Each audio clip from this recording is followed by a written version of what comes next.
Oh, I'm gonna make a lot if everything goes right on the Wolf Game thing. Can you I would buy one for Rumi? Yeah. If you take the Wolf Game profits, Might be the buy one for last Rumi? chance to own a full punk. I might have. I think I love that. I would love absolutely that. Keep pushing that narrative. I would absolutely I think buy so, one yeah. for 20, Yeah. 100%. I want the whole narrative to just be ridiculous. Like you guys literally bought JPEGs for Yeah. thousands of dollars. Makes it more morons. valuable. And then that's when I come in and be like, oh, yeah, I did like these punks. Yeah. I can't wait. The best line is like, that's when you find out how scarce 10,000 actually is, when 100,000 millionaires want a punk. Anyway, that's what I'm hoping will eventually happen. Was the stuff about Jay Bhattacharya in these recent files, by the way? Because He was.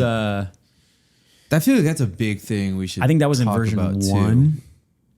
That one was kind of scary to me. That was super scary. That was one of the So, scariest things about it. But I don't Before remember we us get to talking these about files, it. Yes. Yeah. Before we get to these files, I want to know how your sleep score is, Steven. I don't check it. It just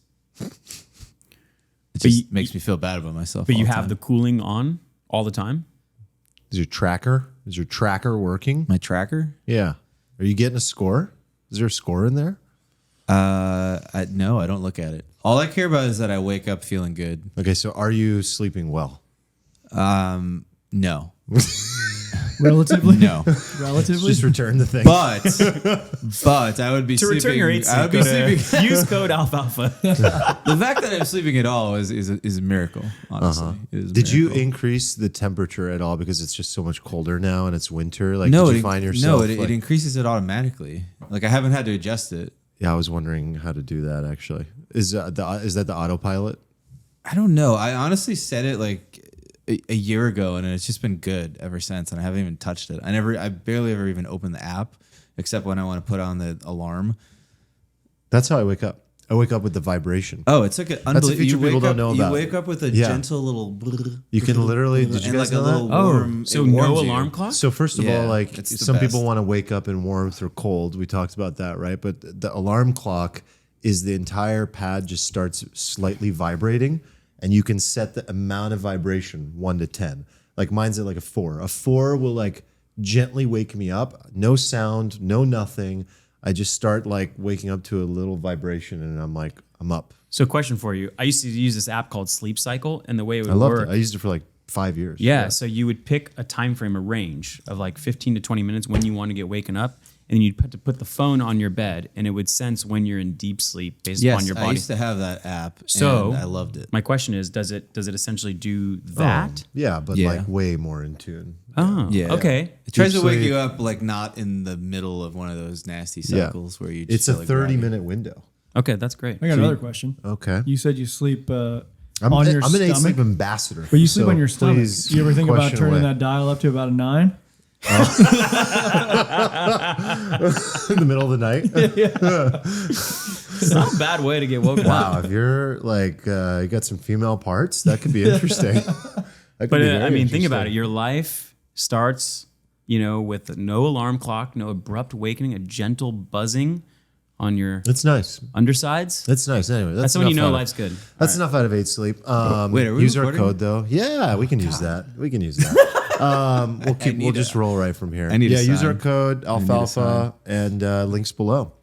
So let's get to these files. The files, the Twitter files. So we talked about files 1.0 through 1.5, right? Yeah. And we've got new rounds of files. I think the most important thing to start with is just why does this matter? Why is it important to pay attention to this? I think most people are fascinated, are interested, but there are people that still don't understand like what is really the crux of like the matter here? What's the situation? Why should I be motivated or inspired to put mental energy toward understanding this at all? Nick, do you have a good feeling there? I'll give a Thought shot there? at it. I mean, like the Twitter files 3 through 5 are particularly about the president of the United States. However you feel about him, that is an important context and how this person got deplatformed, how his message got evaporated, and maybe as Stephen will go through a little bit of the details, not in violation of any specific rules. But I think there's some other reasons why. Mike Solana wrote this really great article called The Fifth Estate. So if you think about the 3 parts of the government, the 4th estate's the media, he's saying this 5th estate is this smaller group of people that maybe controls what gets published through the fourth estate. And his point is that this group it's tough to control. It's tough to measure. It's tough to know when they're doing things, and its impact is difficult to predict. I don't think anyone would have predicted that it might have influenced, a leader of the United States. But I would take it one further. Twitter, I think, and we'll probably argue about this a little bit, is an example of when people just make a ton of fucked up mistakes, where there's not necessarily malicious intent to overthrow anyone necessarily. And this is probably the point we may debate a little bit. But it could happen to the next party. It could happen when Elon is in charge. And you take it away from Twitter. I mean, what about TikTok? I looked at the U.S. users. U.S. users on Twitter is about 80 million. It's also 80 million on TikTok. And there could be this fifth estate happening in TikTok. But in this article, Mike Solana mentions you don't know the CEO of TikTok. He keeps his mouth shut for a reason. And so this is happening in other places. And to what extent and to what ways, we can't really predict because it's very opaque. And so I think it's important for us to at least understand the dynamics. And I think also it's relevant to crypto because maybe we'll talk about a little later. There is a different way of doing this, of architecting this type of technology and using it much differently, which kind of potentially gets rid of the fifth estate. So I don't know, that's my kind of like 2 cents. Trump got banned off of so many platforms, but was TikTok one of them? Just out of curiosity. Huh? I don't think he I had don't one. think he was on TikTok. He wasn't even on it. Would have been weird since he was like advocating for the ban of TikTok. Ooh, good point. Yeah. China? Yeah. Yeah. Yeah. But it happened all at the same time. Yeah. Yeah. Trump advocated for a lot of stuff that in retrospect is looking kind of based and it's going to kind of come back around. He also did a lot of incredibly stupid crap. I don't think anybody here is like an enormous like Trump fan, but I think all of us were kind of like when he was. I don't know. Was everybody here kind of? Did everybody here feel icky when Trump got banned, or were some I'm a of you guys like, cool with 0% it? Trump fan, and I was extremely upset when he got banned. Yeah, So I remember both of those things can be true. we jumped on a Clubhouse. Remember we did a Clubhouse, and remember my post Yeah, you did a on post that got a Instagram lot that of like got vitriol. out there. Oh, I remember that. Yeah, Yeah, that like really got out there. hate in the comments. Yeah, we did a Clubhouse where we talked about this banning at the time where he got deplatformed, and I remember asking like what did he actually violate in the Twitter terms and conditions, and I think that's what we're going to talk about today.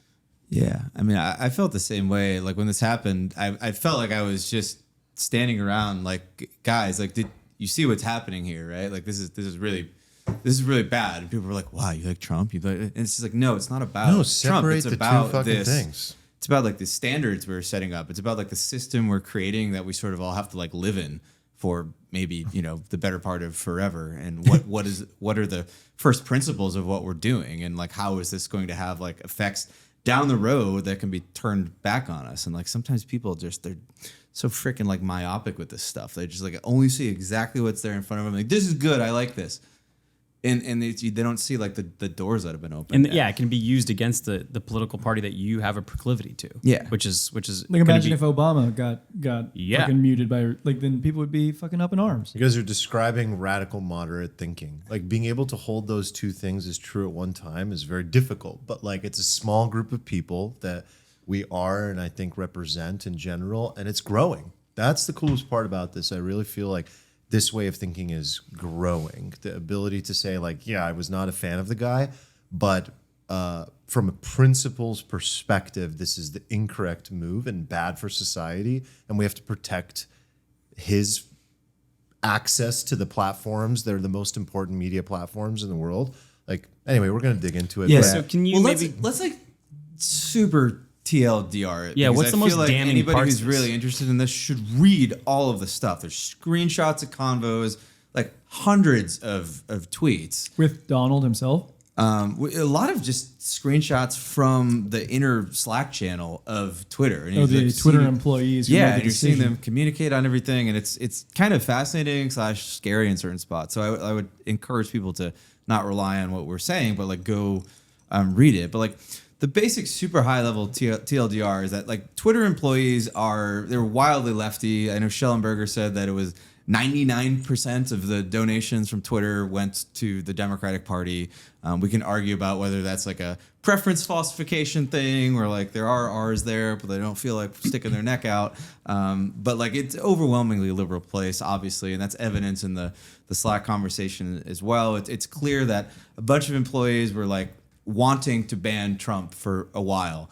And there was frequent discussion about how they couldn't because he didn't really do anything. And it seems like ultimately they sort of just invented their own policy / just really went outside the box and did just molded everything to they ultimately banned Trump for some perceived like, oh well, this is in the context of the last 4 years of stuff he's been tweeting. It was basically just like they tried to like make all these rules. Like at one point they were making just rule after rule after rule after rule. And then it got so complicated trying to police all the speech and everything. And they're just like, none of this makes sense. Like, fuck it. We just don't like him, basically. It was the kind of conclusion to this. The real scary thing about this was like reading all the conversations with like Yoel Roth, who was was official titled head of safety or something. This guy had like an incredible amount of power. Like he's obviously did not like Trump. Obviously a very left guy, just from his own tweets, from his conversations, and it's very callous at certain points. Like they're talking about banning another guy, and he's like, we're not going to do this because people are going to be like, wow, censorship, you know. And I was just like, it's so flippant about like the power they were wielding, and there's very little self-reflection. I mean, I think Taibbi pointed out like one lower level person who was kind of in the channel like, hey, we thinking about some of the ramifications of what we're doing at a high level. But for the most part, it was just a bunch, like a little group of middle management employees without mostly the knowledge of Jack. And we can talk about later how much like of this is on Jack. But like mostly this was a bunch of left-leaning middle management people who kind of got together and just decided they wanted to do this thing. Like this was for the good of the world, and there wasn't any real reason to do it even with their own policies. And they sort of just made it happen, and kind of thought that nobody would ever see this. I guess there's talk that some of the testimony that was given in front of Congress is clearly going to be, lying under oath because it's directly contradicted by a lot of this. Like a lot of the shadow banning stuff is clearly a thing, and that was they're gaslighting the fuck out of us with that. I remember when Vijaya Gadde was on Joe Rogan's podcast, we don't shadow ban, and Tim Pool, who's a commentator on Twitter, was sitting there being like, what? Right. Like everybody knew it was a thing, and they're like. And if you go in the Twitter files and look at the screenshots, there are internal screenshots of the kind of admin view of people's profiles, and you see the tags. They're not named shadow ban, but it's like do not amplify, search ban. So if you wanted to search for people, they wouldn't show up in search. I mean, they had literally 7 different flavors of that shadow happened ban. to me once on Instagram. Yeah, after the Trump post. I remember that. You couldn't find the post, you couldn't find me. Yeah. Search ban. Yeah. I mean, there's a couple other things that I'll just throw one other thing that stood out to me, and then I want to ask some kind of broader questions. But like, they started labeling Trump's tweets, which is already getting kind of sketchy, getting context to them. And at one point, like James Woods quote tweeted Trump being like, hey, Twitter is suppressing this tweet by the president. Here's a screen grab. That's what he tweeted. And then people in the Slack channels in response to this tweet were like talking about how to get James Woods. And they were literally like, we can't get him for this tweet, but we'll get him for something later. Yeah, I think it was specifically we'll hit him hard we'll on hit him something hard when he on something, if he trips up in the future, we'll make sure to hit him hard. That is so bad. So bad. That's It means that like they're like this super powerful Couldn't platform. be more. Yeah. There's a couple people with like these petty sort of disagreements. In their mind, they're not petty. In their mind, they're like fighting for these grandiose ideals, I'm sure. But they're like wielding this massive power, and they're basically like schoolyard girls. Like, we'll get her next time. We'll get like it's unbelievable. It's very scary to me, like reading through this. And for me as a business owner, there are certain things that you definitely have process about. You have them written down. It's like almost like a flow chart of decision making that you go through. And this is like almost like a complete absence of that. It's like a negotiation, a chat amongst a small group of people. And that one should have been like a clear, does it, yes or no? Yeah. Because these people aren't operating a business. They're operating their own emotions, and there's an identity they have to uphold. And everyone on that platform that goes against that narrative and that identity that they represent is the enemy. And so they come together and get excited, almost like a sporting event. Like, how do we maintain control and take down our enemies? That's exactly what the conversation reads like. So we all agree here. I don't think we're going to get any dissent from any of us four on this topic, but I want to throw out something like You gonna Elon throw a owned. bomb in there. Well, just like as a hypothetical, right? Yeah. Like, because Nick's talking about as a business owner, right? Like Elon owns this business now. Yeah. What if Elon makes a unilateral decision as a business owner to deplatform somebody? Like, do you allow that? Because there's like a libertarian freedom view, or it's like, well, this is your company. Does who allow it? Do we allow Do we, Elon? the users, allow Elon to make a unilateral decision on his business to deplatform somebody based on his own opinions? Like we had just described how like these employees didn't like somebody. Like, Is that different? I don't. well, I think it's his business. In that sense, it's like Jack abdicated those decisions. He even said, I was pieced out. Like, I didn't really care. Bullshit. Actually, I think what you're saying can is a go to good that thing. I point. want to dive Bullshit. into this a little bit. There's a very common retort. So one of the things about this whole thing is that it drives me nuts is like everybody on the left with this issue is suddenly becomes like a real big corporatist. oh yeah, You yeah. know, it's just like, it's private business. He can do whatever he wants. Really? Is that your position on it? Like, I could just dump sludge into the river and we don't need regulate. It's such a stupid argument. Like, at least be intellectually consistent. Like, so that drives me nuts. Like, I don't believe that businesses should be able to do whatever the hell they want because they're private entities. Doesn't make sense. Yeah. So But first, let's compare. Yeah. Yeah, the situation that Jack sort of like ran this company under as a public company versus the situation Elon's running it under, which is a private company. You mentioned maybe we could get to this, but it feels like the right time. I think that's such bullshit. This whole thing that like Jack has nothing to do with it. That to me is like such the buck always stops with that person. That is the CEO of the company. He never heard about it. He never heard about the Look fucking. this is the exact same thing as saying that Sepp Blatter, the president of FIFA, had nothing to do with the corruption going on. SBF. No, it's not. No. Yes, it is. I believe Jack, he spent like the last 3 years like tanning his balls with the monks in Mongolia. Like, I totally believe like he had no idea what was going on. The He's monks. running another. He was with Armand. He's running another company like with with Block. Like, You think really, he just sat back and watched all this happening and was like, Are- "Yeah, I don't mind it. I don't mind any of Whatever this." you guys think. Here's his reason. So he gives some principles, and he quote says, "The Twitter when I led it and the Twitter of today did not meet any of those principles. This is my fault alone, as I completely gave up pushing for them when an activist entered our stock in 2020. I no longer had the hope of achieving any of it as a public company with no defense mechanisms, lack of dual class shares being a key one. I planned my exit at the moment knowing I was no longer right for the company." So that's his, just to interject his kind of like take on it, why he pieced out, didn't Why care. he pieced out, but like Abdicated. all of this built for so long. I read while he was that there. with authenticity. I can hear his genuine sort of. Well, I appreciate there's character in there. accountability, at least in it. yeah. And like I think like you guys have been in the situation where you're like running a business that you're no longer like making real decisions on. You're just like, fuck it. This is Well, your that's fair, but I'm being to garbage be down. clear about the timeline. Yeah, like in this most recent part and the part that he's addressing there. Yeah, but he was there for a long time, actively running this company, and there were still issues just like this at that time. And certainly he could have he voiced was his opinion seeding. against it publicly Yes. as well if he actually in didn't many like ways. it. Yeah, He's So- obviously checked out. And like I want to like clarify, like I do think Jack is at fault for this, like for sure. But I also think it's possible that he could be at fault and also just so aloof and absent that maybe he was like sort of not entirely aware of the full breadth of what was going on here. Like, I like to think like if he was really reading all this, he'd be like, all right, guys, stop. That's bad. But it kind of makes sense Did that he? he's like over it. I delegated. I want to work on this other thing. I want to like grow my beard out. Did he post any of these tanning photos? He implied it with his tie-dye shirt. It's obviously implied.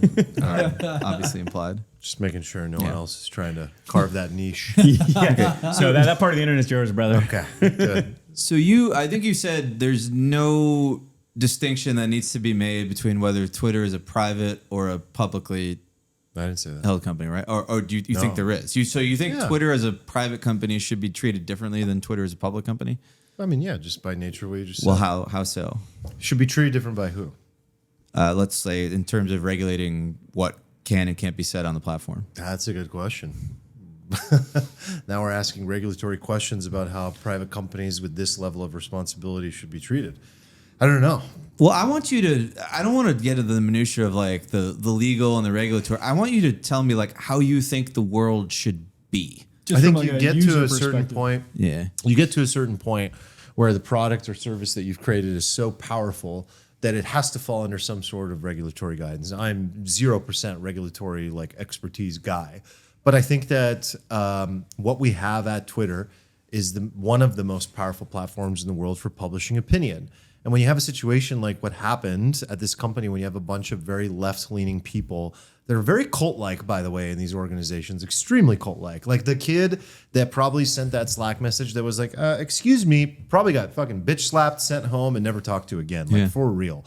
So This is that from guy your had a lot of- expertise as a former Silicon Valley guy. That's one want you part to I can flex say I your have experience. credentials. And I can just say, like, it is terrifying to ever speak up in an environment like that. And I think we already hit this in the last episode. I kind of addressed that. So, okay, somebody tried to address it. It just shows how unbelievably impossible it is. These organizations run like cults, and whether they're private or public, they have a lot of power. So, what are we as not only users, but the public supposed to do when this organization controls? Think about the level of power that this organization has. This organization has the power to make a revolution successful or not. This organization has the power to silence a president of our country or not. This organization has the power to make an opposition power that they support more successful than the sitting president or not.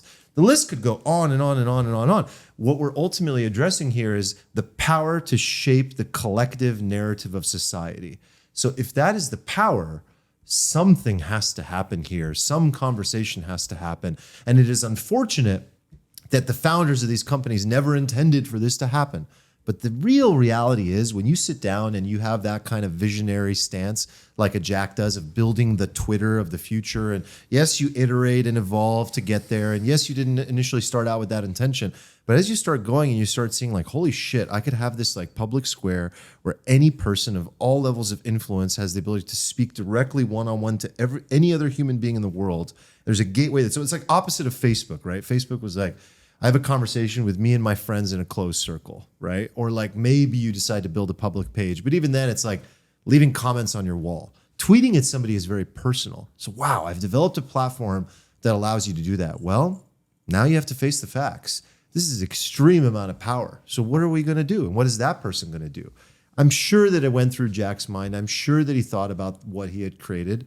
And I think that to just step back and say like, it is what it is actually soft and weak. I think the entire thing is weak and it lacks, I guess you're saying there was a good accountability there, but I think But you could still make the case that at the time, maybe his actions were weak. I think if any one of you were in that position, you'd be like, holy fuck, what have I created? Oh my God. I have to voice my opinion on this. I have to use all the power I have to make sure this happens the right way because this thing is literally shaping our reality. Or I would at least say this shit has gotten out of my control. It is no longer in my control. Like I would at least voice my opinion that like, hey, look, I don't hold loudly the power anymore on the platform. It's like over and I'm over not again. making the decisions here. Yes. I'll Agreed. go back to the regulation side, and I'll say like between the public and private thing, like my interpretation of regulation is that like nobody ever goes in expecting to get regulated. Like it just happens to you when you reach a certain size. Like the robber barons of the previous generation, like they didn't want to get regulated. Oh, now I'll go public. Now I'll get regulated. It just it comes. That's a good point. Why do we regulate? It's a size issue, right? Yes, it's a it's a size. size and issue. Impact, I would Impact. say. Impact It's about issue. positively or negatively impacting things that are just outweighed. Right. Consequences become enormous. Definitely. Yeah. And I would say that has nothing to do with public or private. You know, Yeah. it's just like once this thing reaches a critical mass, then it probably needs to be regulated is like the view of the government. Yeah. Like if you are a like bleeding heart liberal out there, like I would love to know like how you could, and you believe that Twitter can do whatever it wants. Like I would love to know how you justify that. Like how do you say Twitter can do whatever it wants, but we need to regulate banks, we need to regulate oil companies, we need to regulate like these production standards and like companies that produce food. We need to regulate all these things, but Twitter, which is so huge in its reach, it's so like ubiquitous, such a critical, it's the only thing out there really for what it is. It's like sort of a monopoly in that sense, right? As Armand said, it has the impact to affect the world. Like remember when that Twitter hack happened and like Obama's account got hacked and all that stuff. Like bad things could have happened if that person didn't try to do something other than run a cryptocurrency scam. Right. Like it could have caused like actual death and chaos in the world. Like it's Do you think the powerful reason? platform. Do you think the reason why it never reached that echelon is the same reason why Armand wasn't like a user of the platform? It's like this was like the fifth social media in a hierarchy. It's like you got Instagram, you got Facebook, you got all these other ones, and it's like Twitter. We don't even use that one. Like just let that be down here. Like you even said yourself, like I don't even use Twitter. Like Yeah, for sure. More from pure overwhelm of like needing to well, set a line there's all somewhere. these other ones that we Yeah, should yeah, regulate yeah. first, and then this Right. thing's also existing. Yeah. Yeah. Anyway, yeah, like I would like to hear an argument for why, like, Well, because I- this is the thing that's tilting me the most is like reading all the lefties coming out. No, and saying, there's like, no conversation pri- there. it's- There's well, no it's conversation. not There's private nothing companies, interesting. they're There's the nothing one. interesting to learn So there. you think that whole argument is just totally No, come on. Of ridiculous. course it is. It's just like it's because it's convenient to your point of view. That's it. There's nothing Here's else to really look Here's at. a question we haven't seen from mainstream media and let's call like hard lefties. You know, they mentioned that the Trump White House was also communicating with Twitter, but they haven't mentioned what requests were made, who made them. Also, were they answered? And were things taken down? Were things removed? Were they removed from opposition of the other political party, the political party? So, if I'm on the other side, I want to know, okay, you're showing cases of maybe a liberal focused group taking down conservatives, but is there a case of the alternative? Because you might want to bring that up and exploit that. that was fact. an infuriating But that question thing. is not being really asked for out of these files. Yeah. So the double standard thing is in the files here. Like they were slapping labels and misinformation stuff on every like right wing tweet related to elections. And there's like a tweet in here like that. Yeah. Check with your local USPS. Find out when your mail-in valid, but mostly vote ASAP. Trump and his new Amy Coney Barrett court is going to try to steal our votes. Like that was a tweet by a and then it gets slapped with a hey, this is like label. And then there's like a conversation in like the Slack where one of the guys is like, hey, yo, why is there like a label on this? Isn't this like kind of true? And they're like, yeah, this is like understandable given like the sentiment about Amy Coney Barrett on the Supreme Court. So we should like remove the understandable to who? You? Like it's not misinformation because you agree with what they're saying. Like this is like the perfect, like this is tweet number 42 from Matt Taibbi in this thread. It's like the perfect snapshot of like why you can't give like this closed group of untransparent humans this like crazy unchecked power. Has there been any like really bad corruption that's come to the surface? Like obviously this entire thing is corrupt. What I mean is incentives, happening on one side, like a little bit of padding pockets, money, favors, anything like that's come to the surface? There was something that I alluded to last one about there is a slight, or I wouldn't say a slight, there is a rotating door between the FBI and Twitter, and in general, Silicon Valley. And because, if you're moving up the FBI, you're working hard, you're doing hard work, but you're not getting paid that much. And just as politicians maybe exit to K Street and lobby, I think some of these people were like, wow, I could really get a job at Twitter and actually start cashing in. I mean, James Baker, the former like special agent, became deputy counsel at Twitter. That was just one of like over 10 examples of this. So maybe it wasn't like explicit like quid pro quo, but it's like, hey, I'll happily interface with Twitter and be the one feeding them information so that when the time comes, I got referrals, I got recommendations, I can get an interview, and I can take my career from like, an average salary to actually cash in on what I've worked so hard in my life for. I guess my question here now is like we've all identified this wrongdoing, but what is in your opinion is like the right way to handle it? Like if you think it's regulation, how should it be regulated? You know, how should the government get involved? Or are you advocating for complete free speech within the boundaries of the U.S. law? Like how would you choose then to like correct this action? So far, I mostly like the way Elon is handling it. I do. I think there's some big questions left. Like There's some features that he's highlighting more than others and things that need to be resolved, but it seems like they're taking an iterative approach to like solving this. he's so good at marketing though. Like yeah, he's he just is. he's just maximizing engagement on Twitter. He's leaking this out over time, saying you have to publish on Twitter first. I think it's an engagement farming genius play, the way to release it. I don't think it's optimal for trust. I think secondarily good for trust, but not optimal for trust. I think they should list a list of like who's every profile that's ever been shadow banned, who's currently shadow banned. They've taken requests from our government. Have they ever taken requests from a non-U.S. government? Even Canada, Mexico, I would love to know. allies, Full transparency. non-allies. And when they took requests from our government, which specific agencies did they take them from, and why? And did they comply or not? And then I still think the question of like, did the Trump administration make requests, and were those answered? Like there's still I agree. a lot We of have this things. like short to medium term thing to solve, which is to look at all the corruption that happened and bring it to the surface. Now, the way that they decide to do that is going to be left up to maximum engagement and marketing like hacks that Elon and team are utilizing. But after that phase, to address your question, like what would you actually do, Eric? I think you get out of the way. You simply create a platform where there doesn't exist this need to constantly police and shadow ban and But there's ban there's still the idea of the algorithm that you're promoting behind the scenes of all that as well. Like So that is the problem, and I think that's also the answer. remove the curation and have it just be a purely Elon has always been a forum. proponent of, he's the guy that has made it into most people's awareness that you should look at your timeline in chronological view.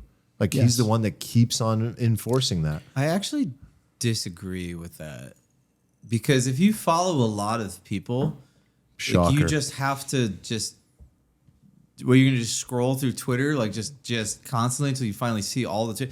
I kind of like. Disagree with the chronological thing? Yeah, I'm not like a fan of chronological So Twitter. I like how- that it's the option. Okay, There's an how option would there. okay, that's a great. How like would you there's an option. design a fair and balanced algorithm?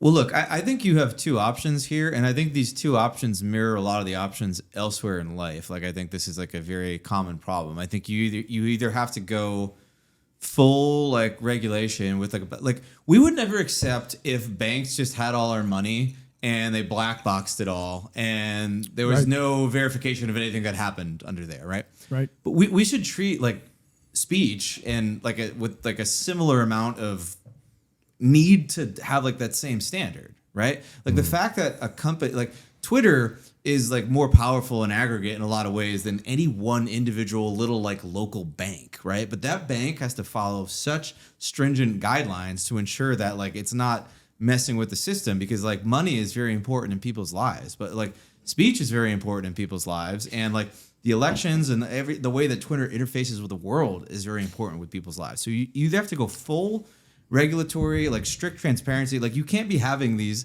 Slack convos beyond close. Like when you make people like disappear from this public forum, which is basically what it is, right? You have to like have some justification for it. There has to be some sort of due process.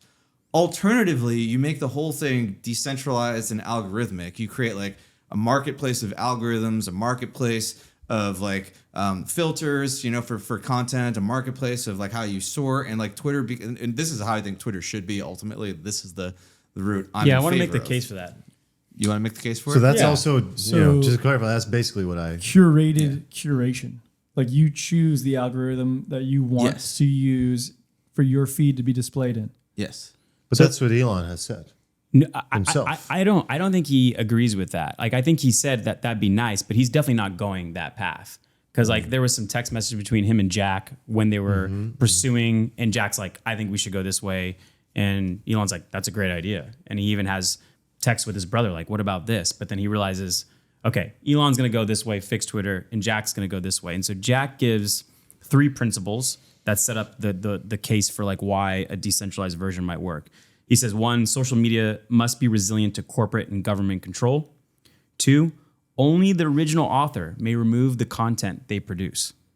3, moderation is best implemented by algorithmic choice. So I think he's essentially saying like, you should never trust some opaque group or set of individuals, that might have a proclivity to one party or another, because it's a recipe for failure. It will always lose, even though we're big fans of Elon. Like in the long run, it's just humans. Yeah, Corruption. Yeah, people aren't going to like it. There's going to be a mistake. It could happen within a year. It could happen within one presidential cycle. So I think the idea is like this trustless version that exists on a protocol layer. So all the content exists on the protocol layer, and then you have an app layer with the algorithms you choose. And just like Uniswap is available on as a protocol, they have their own app layer, and maybe that standard app layer is PG-13 and it's just in a timeline format. And I would think social media companies would kind of like this, because it decreases your regulatory scrutiny when you have algorithmic choice. It decreases your moderation costs. I mean, their moderation costs must be out the fucking roof. And it's a pure liability. Like it's just only a liability, Yes. right? And then you maybe allow third parties to develop algorithms or applications on your platform. It sounds like it helps you build a company that lasts a much longer time period. And so I think what it looks like is this common taxonomy of this is what an identity looks like, this is what actions are like, and this is what every type of content type is like. Here's text, here's photo, here's video, and it always exists, and you get different flavors of UI and an algorithmic choice on it. Okay, so it sounds like it's safe to say like everybody here is pretty in favor of this like decentralized Twitter. You put different front ends on it. There's a marketplace of algos people can use and everything, right? But the problem I see people having with this is that there's 2 reasons to censor, right? One is for like because it ruins your user experience, and like my users are going to leave the platform if they're seeing like swastikas all over the place. This is like crappy, so I want to optimize away from that because that's not the preference of most of my users. And I totally kind of get that, right? Like to an extent.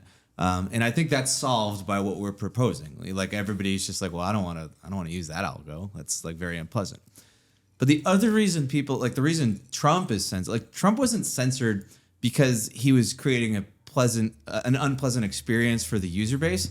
He was censored because he was creating like an existential threat to society, in their opinion. He was causing violence to happen. So I feel like for the people who are not in agreement with what we're saying, they're not going to be down with the decentralized algo Twitter, because they're going to be like, well, Trump's just going to be on there. All his followers are just going to use the Trump skin, and the Trump skin is going to amplify him more than it is going to censor him, and we're going to have all this real world violence. So like, how do you solve that problem? Is that a problem that needs to be solved? Like, what do you think? You're thinking that these tribes just kind of stick to their own app layer that kind of like I don't know, serves their tribe best. Is that what you're saying? No, I'm saying like ultimately, no, I'm saying like if that happens, again, there's like 2 reasons to ban: poor user experience or like existential threats to society in a particular way. Making a skin that makes everybody's experience better while all the incitement allegedly is still happening somewhere else is not solving the existential threat to society issue. So it seemed like you'd have to have some base algo built into even the most like base protocol layer to somehow filter stuff. But then it's like, is that the solution? Who designs that algo? What happens if it runs awry? Like, we don't even understand how some of these AI things even work anymore. People are going to like build like, chat GPT to filter undesirable Twitter content. But what if it just gets some thing in its head and it's like, I don't want any content from African Americans on the platform anymore. And you're like, whoa, yeah, that's not cool. And somebody's like, turn that feature off. And you're like, I can't turn it off. I just learned that somehow. I don't know why. And then somebody has to, and then again, a human has to go in and be like, all right, well, that's no good. We'll tweak that. And everybody agrees to that. But then it starts deciding some marginal thing. And then again, like a human is coming in, right? I think you're missing a step between, how would we switch why would you switch to a different app in the first place? I think the reason you would switch is because you're very aware of what that algorithm does. It's very transparent about what it does. It might even be open source code of what this filtering does. And you'd have to market your algorithm. This is what we do. This is what we don't do. This is what we promise you in return. And hey, it's available on GitHub if you really want to check it out. But how does that help society? You just made a pitch for a user of it, but Right. how is that going to help society? What if that algo is bad for society? And you're saying that might be the most popular one that might win, and that's what is scary. Like because if there's algorithms will be created that are not optimal for the internet in I society. agree, but if some like Hitler-esque type like right-wing figure arises in 20 years and we have like the decentralized Twitter and half the country decides they really like this guy and they just go over to the uncensored Twitter app, right? And then this guy starts telling people to take to the streets and kill people. All right. Now Then you got a layer zero problem, not a Right. not a Is that- protocol is that- problem. is- I think it's What do you mean it's a layer zero problem? it's a What do you mean people by that? problem. It's a human organization It's like problem. It's a bigger thing. I think it's a false premise. Like you can't like everything that follows it doesn't even matter because like what you're saying is like what if more than 50% of the people want to follow Hitler? Like that's what you're saying. I'm using an extreme example to make it like easy to grasp. Like my point is that like the reason Trump is banned is not to make the user experience better. It's to prevent harm to society. So if you create an open No. Twitter, The problem is that it's in the eyes of the few. If you allow people to choose, then that solves the problem. It's in the eyes of the few curating to all of our feeds. If we get to choose our own feeds, then that solves the problem. how does it solve the problem if there actually is a guy out there who is literally inciting people to kill people? You block him out, but that guy goes and then like kills people. But the it's- fact that you blocked him on your feed did not solve the problem, right? That's somebody's opinion that he even wanted to incite anyone to kill anyone. Like Well, do you think that, I mean, this is a good base principle. Do you think free speech should be allowed even if you are telling people to literally go kill somebody on the internet? I'm saying that the market of ads algorithms, I think the one that wins and that surface to the top would probably maybe follow like a First Amendment type thing. And the content would still be there on the protocol layer, but it wouldn't exist in the UI. It wouldn't exist when you open the app. It wouldn't exist when you open it on desktop. I feel like I'm like talking past you guys because I'm still like, even if it's a small number of people who use it, but somebody is using speech that you think is so harmful that it shouldn't exist online in any capacity, but because you've open sourced the Twitter, this speech is finding a home. Like maybe Right. it's only like 3 or 4% of the people, but they're getting like radicalized to do bad things. That's a fair question, and we've talked about this before. Actually, the four of us, like, how do you even moderate free speech? Like, do you use U.S. law when this thing is global? Like, it becomes very difficult. Actually, like, I agree with you. Like where we always land is like, well, we'll just use the prevailing law. As Americans, we think that's U.S. law. It's not always the case, but like, I think that's where I would land on it. Just like use the law of the jurisdiction. I'm trying to find a list of websites, but there was a time when I volunteered for a project called Project Redirect. And what it did, it looked at, what you would call extremist intending behavior online, viewing behavior that did as you say. And through that research, they found that all of that already exists. You should see, so I don't have the websites in front of me, but if you look up the top white power websites in the US, they get a tremendous amount of traffic.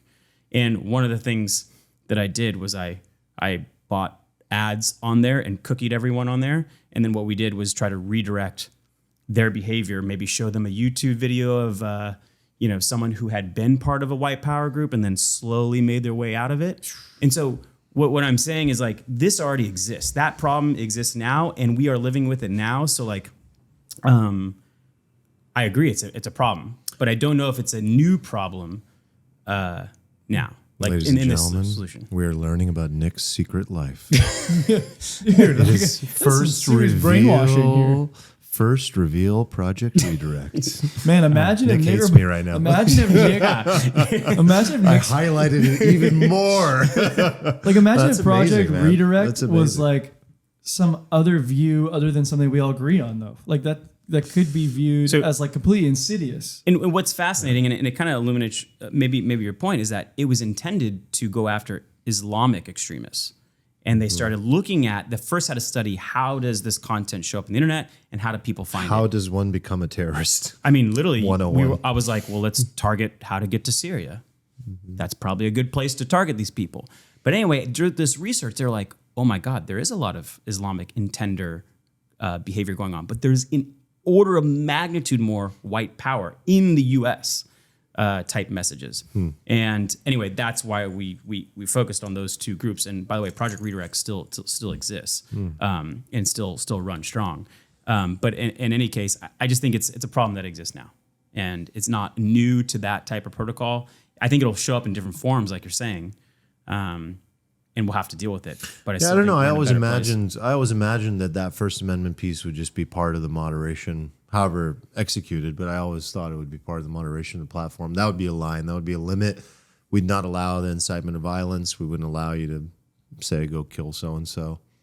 I always figured that would be part That's of an it. easy line, but like everybody at Twitter decided what Trump was doing was incitement to violence. Yeah, he's not saying it directly, but it's a whistle, it's code. He's clearly causing harm. Like the counter to what you're saying would be that like bad actors would like abuse that. They wouldn't directly call it to violence, but they would use coded messaging. They would like wink, wink, nod, nod, and they'd get a big following, and they'd be able to wield that, and then you wouldn't be able to necessarily block them because you'd just be like, well, they're not directly inciting. That's the standard. But like, could you see where that line gets like kind of blurry? I definitely It'll could. always get blurry. I definitely could, and I think like the last thing I'll say on this personally is that like I don't think you look to solve every problem. You look to iterate to improve on the existing platform, and I think like what you guys described as decentralized app layer is an improvement on the current iteration of Twitter.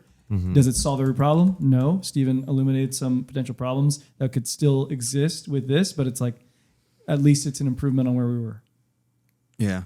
It seems that like either there has to be like a base layer where there's some stuff already built into it that has to get governed somehow. Seems like a bit of like a DAO problem. Or there's like a base layer, like a zero layer that's completely open. And then within every country, maybe there's like a base built on top of that, and then there's like skins on that. But like it's not a easy problem. I mean, it's a problem we have in crypto, which is this sort of like trustless, open, decentralized coordination is like an issue. And in the real world, we don't do that. We just default to sure, you do that, but we like have regulators breathing down your necks, and we demand all this transparency and reporting from you, which is kind of how we compromise in the real world. Maybe that is how we have to do it for now, but it does seem kind of imperfect in this instance. So maybe to circle back, I really enjoyed this whole like what could the future look like and what are some solutions. Was there anything else interesting around things that were revealed? Just personally curious in the Twitter files that you guys dug out, because I didn't read everything. I don't know if this is like a new thing that got revealed, but like the hypocrisy of it all, it stood out to me. Like Trump deserves, in my opinion, and everybody like Trump deserves special treatment because they are a public figure. Like the president of the United States, of all people on planet Earth, right, deserves some sort of pleasant treatment, preferred treatment. And like Twitter does this already with like the Ayatollah are on Twitter, right? And like here's a tweet that I saw. Like, our stance against Israel is the same stance we have always taken. Israel is a malignant, cancerous tumor that has to be removed and eradicated. There you go. It is possible and Removed will happen. eradicated. Not only was Khamenei not banned for that, that tweet wasn't even deleted. That tweet is still up. What's funny about that is that's not even against one person. That's against an entire race of people. Is that worse than anything Trump has ever done? Like he's advocating for the eradication of an entire people. 1,000 times worse. Like, where are your principles? Like, how do you have any first principles if you were advocating for getting rid of Trump, but that's okay? Like, what you have no principles. You're just like, this is what I want. This makes me feel good in the moment, so I'm going to do this. Yeah, that's the most damning argument I think I've heard today. There's tons of these. Like some of these are like there's many. They're insane. Like I saw a bunch of these. Like, Muslims have the right to be angry and to kill millions of French people for the massacres of the past. No ban.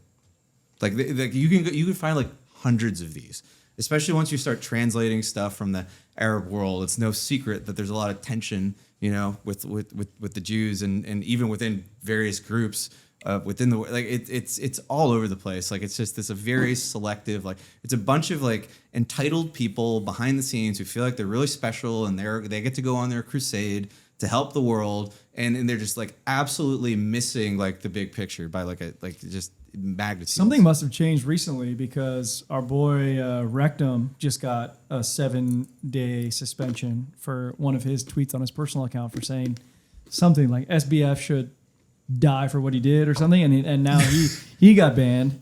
He's running our Twitter. That says a lot about. So something is changing, like just within the last, since Elon took over. Yeah.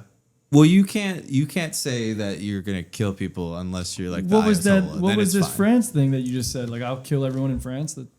Yeah, that was the Malaysian prime minister. Yeah, he didn't get banned. So they allow public figures considerable leeway who aren't orange, basically. Yeah, preferred treatment unless you're. Yeah, their Donald focus Trump. is not on actually upholding any sort of principles around censorship and free speech or being objective in any way whatsoever. Their objective, using the different definition of that word there, that's confusing. Their objective was simply to uphold their narrative and to make sure Donald Trump did not get reelected. It's funny because like what it took was that incitement of violence argument, and you said twice earlier on that was the key thing that Twitter was protecting against, but I think all they were really protecting against and really aiming for, their outcome was just to make sure he does not get reelected. Yeah. That was all it really came down to. Yeah. And there are many ways to interpret what happened, and that's still a super controversial thing, what happened. A lot of people interpret that in many different ways, but it'll always be gray. Like that whole thing of inciting violence will always be gray. The wink, wink, at the end of the day, it's like if you wink, wink, it's a code and it can be interpreted so many ways. There will always be a way to kind of like circumvent these rules. So I don't know what the right path forward there is at all. It's a hard problem. It's a super hard problem. Yeah. But I like what Eric said because it's all about improving upon the current. You don't have to get it existing. perfect. Yeah, you don't have to get it perfect. It's easy to get overwhelmed and want to like have the perfect system that will work for our children's children's children. But really, all we need to care about is like what's better for tomorrow. How do we improve on the system now? And I think still, I may be proven wrong one day, but I still think Elon's intentions have been good. I still think he's doing good work, and he's fucking pumping up. Dude, the guy spent a lot of money on the platform. Like if he wants to drive new users and increase, average user time on site, and he's pushing these metrics, and why not? Like do it the way you I want think it's to a do great it. job. Yeah. Yeah. Well. So. Yeah. I mean, from a first principles perspective, though, we should be skeptical about Elon. We're worried about these people having too much power, too little accountability. Elon could do the same thing. It's even worse in some areas potentially because it's a private company. Arguably less like ways for us to kind of get in there and see wrongdoing. Right, so we should not let our guard down. I think what he's doing is good right now. This is good. It's good to have these purges, to have people like wake up and see what's happening. But you can't like also just be like, oh, he's a good guy now, so he can do whatever he wants. No, that's just naive. That's just naive.